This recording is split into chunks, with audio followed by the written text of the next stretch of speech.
This is Carol Wincenc, you guys.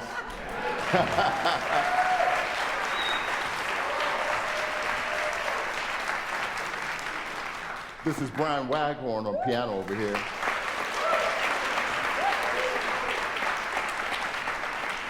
Bryan and I met, it must have been a week, 10 days ago at the Schomburg Center. He was accompanying some singers, Eric Owens.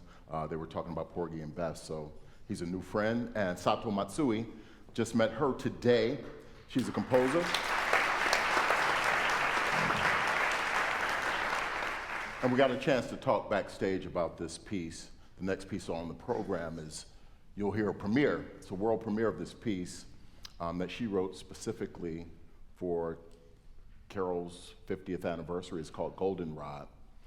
And she said that she wanted this piece to evoke Carol's spirit, her spirit of generosity, her spirit of humor.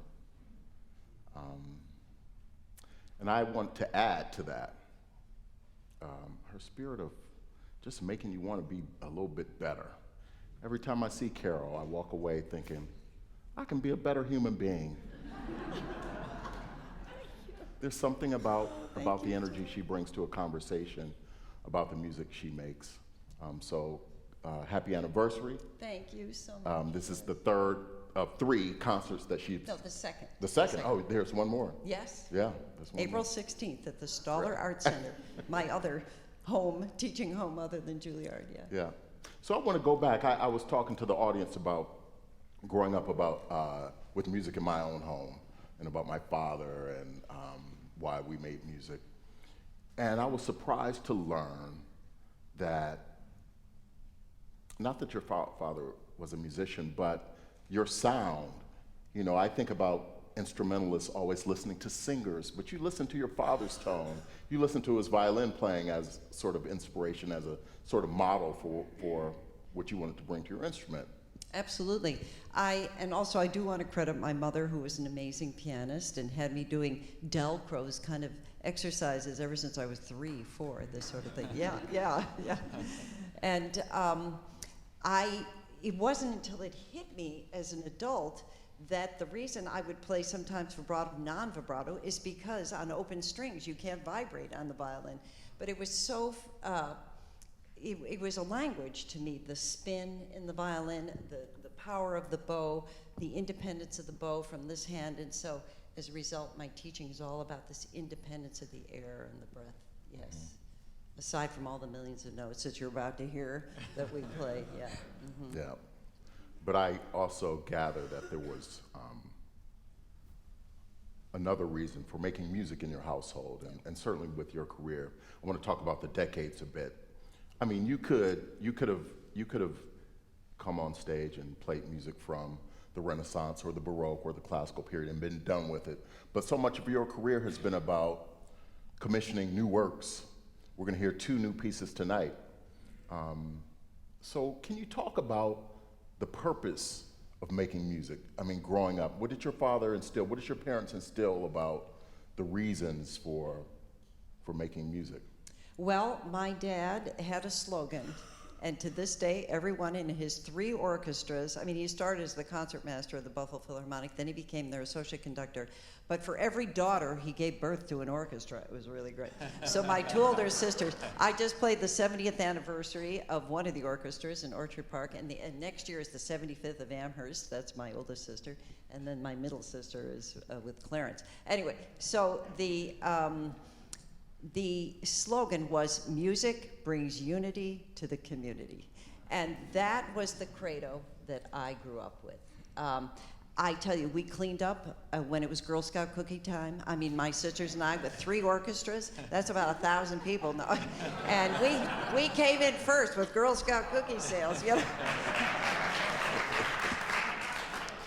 Do you even know what Girl Scout cookies? No. Okay. So, that, we had no choice. It was a language. I tell my students I was born in an orchestra.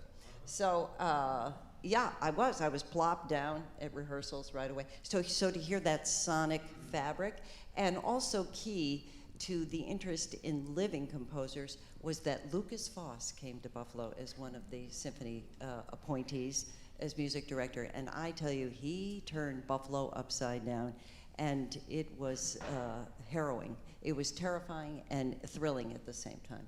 Yeah, that was in the 60s. Yep. So talk about, Carol, you have a relationship with Merkin Concert Hall, and that you had a chamber group Yes. Affiliated with the hall, yes? Yes, yes. So Tzipora Yaxberger, Lydia Contos, they wanted a resident chamber group. And we had Musica Kamarit, and that was Sam Sanders, me, Joey Swenson, Stephen Cates, and Masao Kawasaki. So Masao and I are still colleagues, and Joey has a very active career. Unfortunately, we do miss Sam and Stephen tremendously. So we had years here of all kinds of exploration. And that actually kind of gave Sam the incentive to create his Cape and Islands Festival, which is now the Cape Cod Chamber Music Festival. So, yeah. Sato, talk about meeting Carol and your collaborations with her. Sure. So I've had the pleasure of knowing Carol for 2 or 3 years now. And I initially got to know Carol through my dear friend, Stephanie, she studied with you for how many years? Stephanie Kwok. She came to me as a 16-year-old from Seoul, and yeah, it was a treasure. She said, "You've got to meet this young composer." Fantastic. And actually, I think the first time that Carol heard my music was when I went to your Christmas party, and I stayed afterwards to help clean the dishes. And Carol said, "So you compose? Can I hear something that you wrote?" And I was so intimidated. Sure, as I was scrubbing my pots and pans. And I think after that, Carol asked me to write a piece for her student ensemble, which I did last year, maybe a year and a half ago. And eventually it has led to this beautiful collaboration this past year. Mm-hmm. So tell us about your piece. Sure. So as you can probably tell from the title, Goldenrod, this piece is celebrating Carol's golden anniversary as an artist, as a commissioner. And as you mentioned earlier, Terrance, I'm trying to capture Carol's golden spirit in the essence of her generosity, in the essence of her artistic spirit and humor. So you will hear in the 3 movements those aspects of Carol. But I also tried to express these golden spirits in terms of synesthesia, so associating the music and the sound with different senses. So the first movement, Sea of Gold, is going to be very visual. It's about a field of goldenrod flowers. And the second one, Evening Musk, is about aroma and scent, and this aroma of dusk, and the sun sets, and we begin to smell the coming of night. And the third one, Flutterby, is about motion and gestures. It's about a butterfly. And how we can never catch a butterfly. As right? you will find out. And Bryan and I, we're after those butterflies. I tell you. Brian, you got something to say? Oh yeah, well, I guess Carol and I met 13 years ago, and I had just come from Canada to study, and we share this story, and I think it's a very funny story, that I had heard Carol's recording with Andras Schiff, her debut recital recording, and loved her playing, so I wanted to meet her. So I knew one of her students, and I asked if I could come to a lesson to play for the student in the lesson. And we hit it off. And then I asked Carol, I was very audacious. I asked Carol if I could play with her. So we ended up doing a recital together, and then became great friends and have played a lot together since then. And the thing I love about Carol is that the qualities of her personality in playing are exactly the same, which is the warmth, the generosity, the passion, the chocolate. The chocolate. We eat a lot of chocolate together, but bribery, chocolate bribery. So no, it's such an honor and pleasure to be here with Carol after all these years. Mm-hmm. How do you teach that, Carol? How do you teach bringing one's personality or shaping one's personality in such a way that when you bring it through music, it's something people want to be around and be with? The big word for me is trust. So if I know the student can trust me, they will start to open up, and it's really remarkable. I have incredible examples of little by little, and I, like a great psychologist, I mean, I aspire to being one, but I really kind of sense their essence. That has a lot to do with it. You know, the rhythm of who they are. And I'm a little psychic. You know, once I had a student in a master class and I said, "Were you a cheerleader?" Just the way she was playing it. She said, "How did you know I was captain of the team?" So, true. That was very unusual. So, or do they, what animal do they like? Or, you know, something to find a common ground where we can breathe together, because breath is everything to me, for all of us.